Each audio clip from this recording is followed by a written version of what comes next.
Kashmiri പണ്ഡിറ്റുകളെ support ചെയ്ത് അവർക്ക് വേണ്ടി സംസാരിച്ച സംഘിച്ചാപ്പ കിട്ടും എന്ന് പറയുന്നത് ആ ഒരു ഭയത്തിന്റെ പുറത്താണോ ആരും സപ്പോർട്ട് ചെയ്യാത്തത്? കേരളത്തിൽ അതിന് ഒരു സംശയം വേണ്ട. കേരളത്തിൽ ഒരു സംശയം വേണ്ട. കേരളത്തിൽ അതുകൊണ്ടാണ് അല്ലെ കെന്റെ ഒക്കെ വായിൽ പഴന്തിരിക്കുകയാണോ ഒരു പ്രസ്താവന സുനിൽ പി ഇളയുടെ അല്ലേ, എന്തെല്ലാം ആളുകളുണ്ട്. അവരാറ് പുക്കാസ കിക്കാസ ഇടതുപക്ഷത്തിനൊരു ഒപ്പ് തൊഴിലാളികൾ തന്നെ ഉണ്ട്.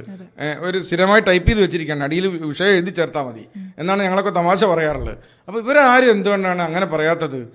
അതൊരു യാഥാർത്ഥ്യമല്ലേ? കാശ്മീരി പണ്ഡിറ്റുകളൊരു യാഥാർത്ഥ്യമല്ലേ? അവർക്ക് വോട്ട് നോക്കിയിട്ടാണ് നിൽക്കുക. വോട്ടിൻ്റെ തന്നെയാണ് ബേസ്. അത് പറഞ്ഞാൽ ഈ വോട്ട് പോകുന്നു ഭയന്നിട്ടാണ്. ഇപ്പോൾ എന്തിനാണ് ഇറാൻ അവർ പിന്തുണയ്ക്കുന്നത്? ഇറാനൊപ്പമാണ് കേരളത്തിലെ കമ്മ്യൂണിസ്റ്റ് പാർട്ടി. ഇറാനിൽ ഇരുട്ടി വെളുക്കും മുമ്പ് ലക്ഷക്കണക്കിന് കമ്മ്യൂണിസ്റ്റുകാരെ കൂട്ടക്കൊല ചെയ്ത് അവിടുന്ന് ആയത്തുള്ള ഖൊമേനി അവിടുന്ന് വരുന്ന സമയത്ത് ഇവിടെ ഒരു കാലത്ത് ഒരു കൈകോർത്തായിരുന്നു സമരം. ഖൊമേനീൻ്റെ ആളുകളും കമ്മ്യൂണിസ്റ്റുകാരും. ടുഡേ പാർട്ടി എന്നൊരു പാർട്ടി ഉണ്ടായിരുന്നു. ആ ടുഡേ പാർട്ടീൻ്റെ ഒക്കെ അന്ത്യം കുറിച്ച് ഖൊമേനി അധികാരത്തിൽ കയറി. ലോകത്തെവിടെയും ഇസ്ലാമിസ്റ്റുകൾ അധികാരത്തിൽ കയറിയാൽ ആദ്യം ഉരുണ്ട തലകളൊന്ന് കമ്മ്യൂണിസ്റ്റുകാരതാ. ആദ്യം പോവുക. അവർക്ക് എത്തിസ്റ്റുകളോടൊക്കെ പിന്നേ ഉള്ളൂ. കാരണം എന്താ വെച്ചാൽ എത്തിസ്റ്റുകൾ ഒരു സായുധ മിലിറ്റന്റ് ഗ്രൂപ്പല്ല, മറ്റൊരു കയ്യിൽ ആയുധമുണ്ട്. അപ്പൊ ഖൊമേനി ഇവരെ കൂട്ടിപ്പിടിച്ചു. അധികാരം കിട്ടിയോടുകൂടി ഖൊമേനി ഒരൊറ്റ തിരിച്ചില്ല.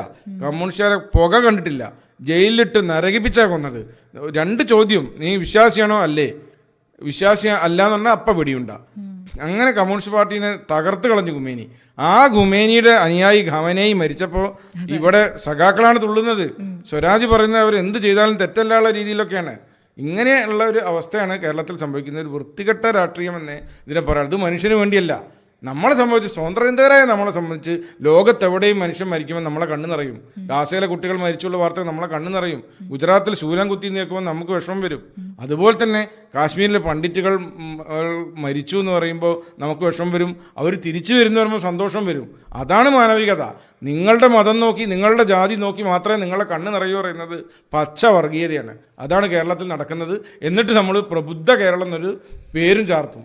അതാണ്